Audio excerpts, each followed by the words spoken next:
इस वीडियो में आपको class 10th physical education subject का कंप्लीट सोल्ड पेपर देखने को मिलेगा। यदि आपको और भी सब्जेक्ट के सोल्ड क्वेश्चन पेपर की वीडियो देखनी है तो मेरे YouTube channel MS education TV के ऊपर जाके देख सकते हैं। यदि आपको PDF डाउनलोड करनी है तो नीचे वेबसाइट दी हुई है, इस वेबसाइट से आप डाउनलोड कर सकते हैं। सबसे पहले देखिए section A। First question, Ranji trophy का संबंध निम्नलिखित में से किस खेल से है?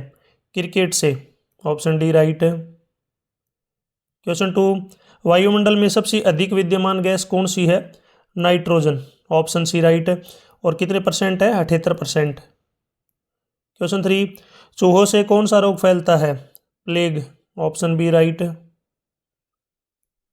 क्वेश्चन 4, प्लेटलेट्स का मुख्य कार्य क्या है? इसका मुख्य कार्य है रक्त को बहने से रोकना। क्वेश्चन 5, अर्जुन पुरस्कार के संबंध में निम्नलिखित में से कौन सा कथन सही नहीं है?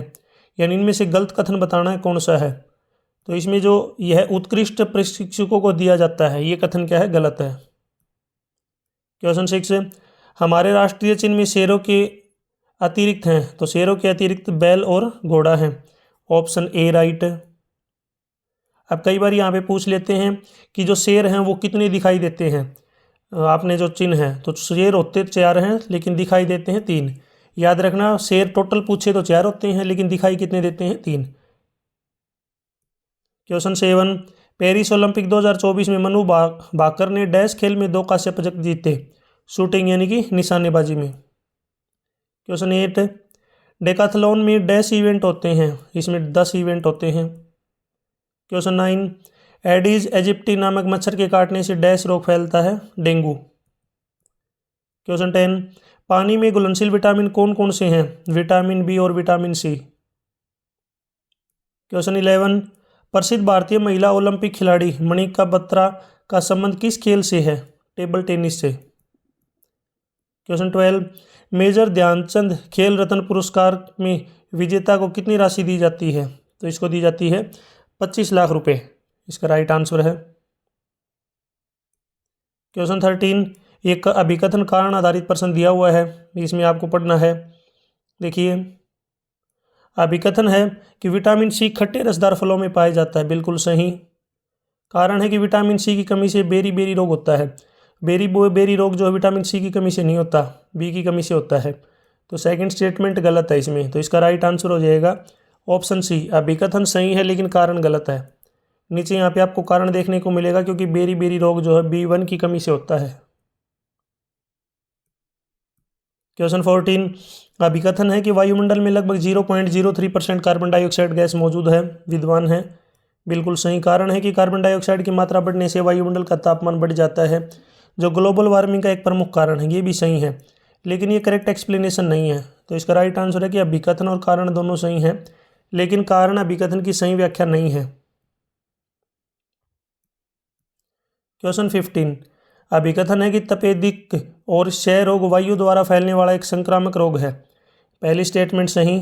कारण है कि यह माइक्रोबैक्टीरियम ट्यूबरकुलोसिस नामक रोगाणु द्वारा फैलता है। ये भी सही है और ये करेक्ट एक्सप्लेनेशन है। तो इसमें राइट आंसर है कि अभिकथन और कारण दोनों सही हैं, और जो कारण है वो अभिकथन की सही व्याख्या है। सेक्शन बी, इसमें 2 मार्क्स के क्वेश्चन दिए गए हैं।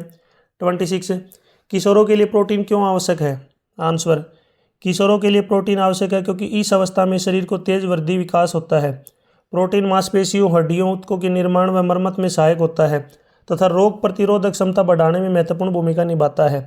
प्रोटीन के प्रमुख स्रोत हैं दूध, अंडे, दाल, मछली और मांस। इसी के अथवा में एक क्वेश्चन और है, ध्वनि प्रदूषण से क्या अभिप्राय है? इसका आंसर है, ध्वनि प्रदूषण से तात्पर्य वातावरण में उत्पन्न होने वाली अत्यधिक अनावश्यक व कर्णकटु ध्वनियों से है, जो मानव में शारीरिक और मानसिक स्वास्थ्य, एकाग्रता और दैनिक जीवन पर हानिकारक प्रभाव डालती है। यह ध्वनि प्राय वाहनों, लाउडस्पीकरों, मशीनों और औद्योगिक गतिविधियों से उत्पन्न होती है। क्वेश्चन 17, प्रथम एशियाई खेल कहाँ आयोजित किए गए थे? अब तक भारत में कितनी बार एशियाई खेल आयोजित हो चुके हैं? प्रथम एशियाई खेल 1951 में नई दिल्ली, भारत में आयोजित किए गए थे। अब तक भारत में कुल 2 बार एशियाई खेलों का आयोजन हो चुका है, 1951 और 1982, और दोनों ही बार दिल्ली में हुए हैं। इसी के अथवा में दूषित पानी के माध्यम से फैलने वाले किन्हीं दो रोगों के नाम लिखिए, हैजा और टाइफाइड। क्वेश्चन 18, भारत की राष्ट्रीय एकता के मार्ग में बाधक किन्हीं दो कारकों का वर्णन करें। तो इसमें पहली है सांप्रदायिकता। जब कोई धर्म समूह अपने धर्म को देश से ऊपर मानता है और अन्य धर्मों के प्रति असहिष्णुता हो जाता है तो सांप्रदायिकता जन्म लेती है, जिससे राष्ट्रीय एकता प्रभावित होती है। सेकंड है जातिवाद।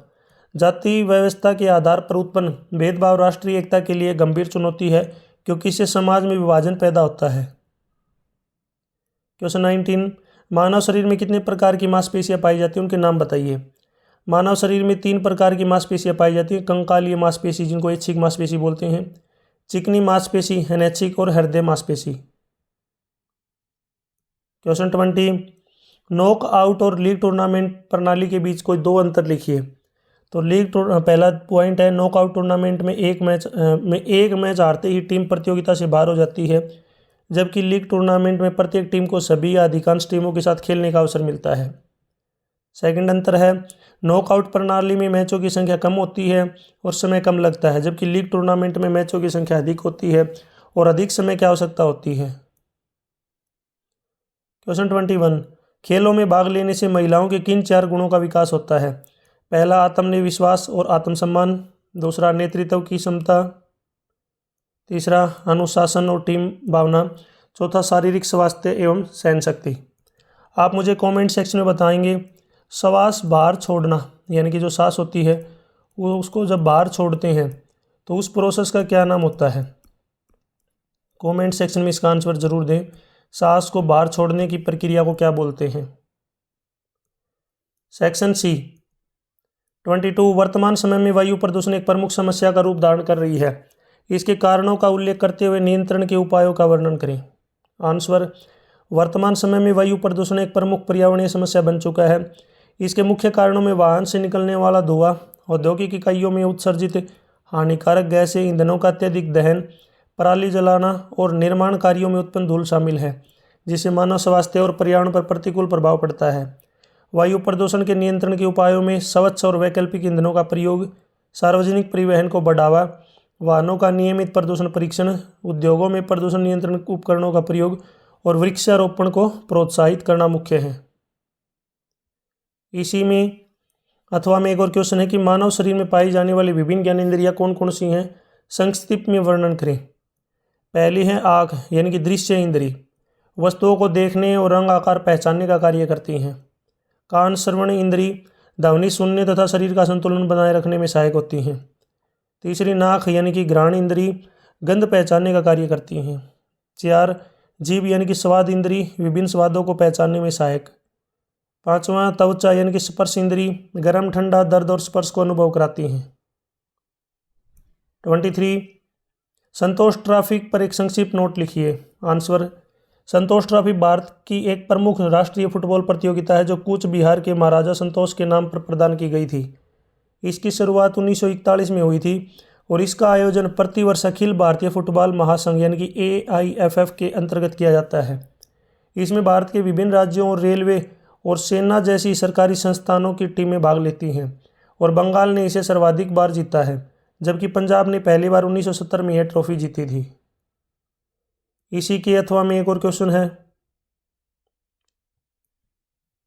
एड्स क्या है, इसके फैलने के माध्यमों का उल्लेख कीजिए। आंसर, एड्स इसकी फुल फॉर्म है एक्वायर्ड एमिनो डेफिशिएंसी सिंड्रोम, एक गंभीर संक्रामक रोग है जो HIV नामक विषाणु से संक्रमण से होता है। यह धीरे धीरे मानव शरीर को रोग प्रतिरोधक क्षमता को नष्ट करता है, जिससे व्यक्ति साधारण संक्रमणों और बीमारियों से भी आसानी से ग्रसित हो सकता है। इसके फैलने के प्रमुख कारण निम्नलिखित हैं: संक्रमित व्यक्ति के साथ असुरक्षित यौन संबंध, संक्रमित रक्त या रक्त उत्पादों का प्रयोग, संक्रमित सुई, सिरिंज और ब्लेड का साझा उपयोग, संक्रमित मां से शिशु में गर्भावस्था, प्रसव और स्तनपान के द्वारा। नेक्स्ट है 24, राष्ट्रीय ध्वज फहराते समय किन किन बातों का ध्यान रखना चाहिए। आंसर, राष्ट्रीय ध्वज फहराते समय निम्नलिखित बातों का ध्यान रखना चाहिए। पहला है कि राष्ट्रीय ध्वज स्वच्छ और सही अनुपात यानी कि 3:2 में होना चाहिए। फटा या गंदा ध्वज नहीं फहराना चाहिए। ध्वज फहराते समय केसरिया रंग ऊपर, सफ़ेद रंग बीच में यानी कि अशोक चक्र के सहित और हरा रंग नीचे होना चाहिए। दूसरा, ध्वज को तेजी से फहराया जाए और धीरे धीरे सम्मानपूर्वक उतारा जाए। फहराते समय सभी को सावधान मुद्रा में रहना चाहिए और राष्ट्रगान सलामी दी जानी चाहिए। नेक्स्ट है, ध्वज को भूमि या पानी को स्पर्श नहीं करने देना चाहिए, न ही उसे पोशाक, सजावट या विज्ञापन के रूप में प्रयोग करना चाहिए। ध्वज सामान्यतः सूर्योदय से सूर्यास्त तक ही फहराया जाना चाहिए। 25 खेल प्रतियोगिताओं के माध्यम से खिलाड़ियों में किन किन गुणों का विकास होता है, संक्षेप में वर्णन करें।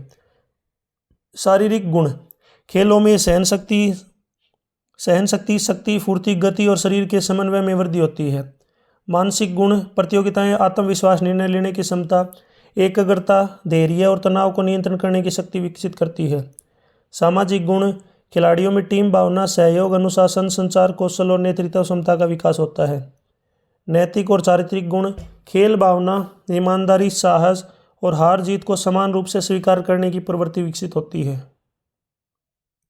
26 है, खेलों में महिलाओं की कम भागीदारी होने के कोई 3 कारणों का वर्णन करें। तो इसमें कोई 3 कारण आपको बताने हैं। पहला है सामाजिक एवं सांस्कृतिक रूढ़ियाँ। समाज में यह धारणा प्रचलित है कि खेल लड़कियों के लिए उपयुक्त नहीं है, जिससे उसे खेलने के लिए प्रोत्साहन नहीं मिलता। पारिवारिक जिम्मेवारियाँ, लड़कियों पर कम उम्र में ही घरेलू कार्य और पारिवारिक दायित्वों का बोझ डाल दिया जाता है, जिससे खेल के लिए समय कम मिलता है। नेक्स्ट है सुविधाओं और सुरक्षा की कमी। महिलाओं के लिए पर्याप्त खेल मैदान, प्रशिक्षण सुविधाएं और सुरक्षा के अभाव के कारण उनकी खेलों में भागीदारी सीमित रह जाती है। 27 अर्जुन पुरस्कार क्या है? इस पुरस्कार के लिए पात्रता की किन्हीं 2 शर्तों का उल्लेख कीजिए। आंसर, अर्जुन पुरस्कार भारत सरकार द्वारा खिलाड़ियों को खेलों के क्षेत्र में उत्कृष्ट एवं निरंतर प्रदर्शन के लिए प्रदान किया जाने वाला एक प्रमुख राष्ट्रीय खेल सम्मान है। इस पुरस्कार की शुरुआत 1961 में हुई थी और यह भारत का दूसरा सबसे बड़ा खेल सम्मान माना जाता है। अर्जुन पुरस्कार के अंतर्गत विजेता को अर्जुन की कांस्य प्रतिमा, एक प्रशस्ति पत्र और 15 लाख की नगद राशि प्रदान की जाती है। अर्जुन पुरस्कार के लिए पात्रता की 2 शर्तें हैं। खिलाड़ी ने पिछले 4 वर्षों में राष्ट्रीय अथवा अंतर्राष्ट्रीय स्तर पर निरंतर उत्कृष्ट प्रदर्शन किया हो। खिलाड़ी ने खेल के मैदान उत्कृष्ट खेल भावना, अनुशासन और आचरण का पालन किया हो। नेक्स्ट है सेक्शन डी 28 विटामिन क्या है? विभिन्न विटामिनों की प्राप्ति व स्रोत के वर्णन कीजिए कार्यों का। विटामिन ऐसे जैविक यौगिक हैं जो शरीर के विकास, रखरखाव तथा सही कार्य प्रणाली के लिए आवश्यक होते हैं। ये सूक्ष्म पोषक तत्व होते हैं जो शरीर को ऊर्जा तो नहीं देते, लेकिन शरीर की विभिन्न जैव, रासायनिक और शारीरिक क्रियाओं के संचालन के लिए अत्यंत आवश्यक होते हैं। शरीर अधिकांश विटामिनों का निर्माण स्वयं नहीं कर सकता, इसलिए इन्हें आहार के माध्यम से प्राप्त करना आवश्यक होता है। विटामिनों को सामान्यतः 2 वर्गों में बांटा जाता है। पहला है वसा में घुलनशील। ये विटामिन वसा में घुलते हैं और शरीर में यकृत और वसा ऊतकों में संग्रहित हो जाते हैं। इसमें मुख्य विटामिन है ए, डी, ई के शामिल है। विटामिन ए है, नीचे यहाँ पे स्रोत हैं और नीचे उसके कार्य दिए गए हैं। विटामिन डी स्रोत कार्य, विटामिन ई स्रोत कार्य, विटामिन के स्रोत और कार्य, इनको आप पढ़ सकते हैं। नेक्स्ट है पानी में घुलनशील विटामिन। ये विटामिन पानी में घुलते हैं और शरीर में संग्रहित नहीं होते, लेकिन इसलिए इन्हें नियमित रूप से आहार में शामिल करना आवश्यक होता है। इसमें विटामिन बी और विटामिन सी शामिल है। विटामिन बी स्रोत कार्य और विटामिन सी स्रोत और कार्य नीचे दिए हुए हैं। आप मुझे कमेंट सेक्शन में बताएंगे बेरी बेरी रोग किस कमी से फैलता है। बेरी बेरी रोग जो है किस विटामिन की कमी से फैलता है, यानी कि होता है। आप कमेंट सेक्शन में इसका आंसर जरूर दें। इसी के अथवा में क्वेश्चन है मानव पाचन तंत्र क्या है? शरीर की पाचन प्रक्रिया में सहायक अंगों का विस्तार से वर्णन कीजिए। आंसर, मानव पाचन तंत्र अंगों का एक समूह है जो भोजन को ग्रहण करने, उसे सरल घुलनशील पदार्थों में बदलने, पोषक तत्वों के अवशोषण और अपशिष्ट पदार्थों को बाहर निकालने का कार्य करता है। पाचन तंत्र के माध्यम से भोजन शरीर को ऊर्जा, वृद्धि, विकास के लिए आवश्यक पोषक तत्व प्रदान करता है। मानव पाचन प्रक्रिया में निम्नलिखित मुख्य एवं सहायक अंग निम्नलिखित भूमिका निभाते हैं। पहला है मुख, फिर ग्रास नली, आमाशय और यकृत। इनको आगे आप पढ़ सकते हैं, डिटेल दी गई है। नेक्स्ट है अग्नाशय, छोटी आंत और बड़ी आंत। डिटेल यहाँ पे आप वीडियो को रोक करके पढ़ लीजिए आराम से। नेक्स्ट है डेंगू बुखार के फैलने के कारण, लक्षणों और रोकथाम के उपाय बताएं। आंसर, डेंगू बुखार एक गंभीर संक्रामक वायरल रोग है जो एडिस इजिप्टी नामक मच्छर के काटने से फैलता है। यह मच्छर प्राय दिन के समय विशेषकर सुबह या शाम सक्रिय रहता है तथा साफ और रुके हुए पानी में पनपता है। डेंगू को सामान्यतः ब्रेक बोन फीवर भी कहा जाता है क्योंकि इसमें जोड़ों और हड्डियों में अत्यधिक दर्द होता है। डेंगू के फैलने के कारण नीचे यहाँ पे कारण बताए गए हैं किस किस कारण से फैलता है। नीचे है डेंगू बुखार के लक्षण भी यहाँ पे कवर किए गए हैं। वीडियो को रोक करके आराम से आप पढ़ सकते हैं। डेंगू बचाव के रोकथाम के उपाय, ये सभी पॉइंट यहाँ पे लिखे हुए हैं। इसी के ओर में एक और क्वेश्चन है, टूर्नामेंट करवाने के लिए कौन कौन सी प्रणालियाँ विधि अपनाई जाती हैं, विस्तार पूर्वक समझाएं। टूर्नामेंट के आयोजन के लिए विभिन्न प्रणालियाँ अपनाई जाती हैं। इनका चयन टीमों की संख्या, उपलब्ध साधन, समय और प्रतियोगिता के स्तर को ध्यान में रखकर किया जाता है। प्रमुख टूर्नामेंट प्रणालियाँ निम्नलिखित हैं। पहली है नॉकआउट टूर्नामेंट, सेकंड है लीग या राउंड रॉबिन टूर्नामेंट, नेक्स्ट है कॉम्बिनेशन टूर्नामेंट प्रणाली, आगे डिटेल में है यहाँ पे आप पढ़ सकते हैं, दी हुई है।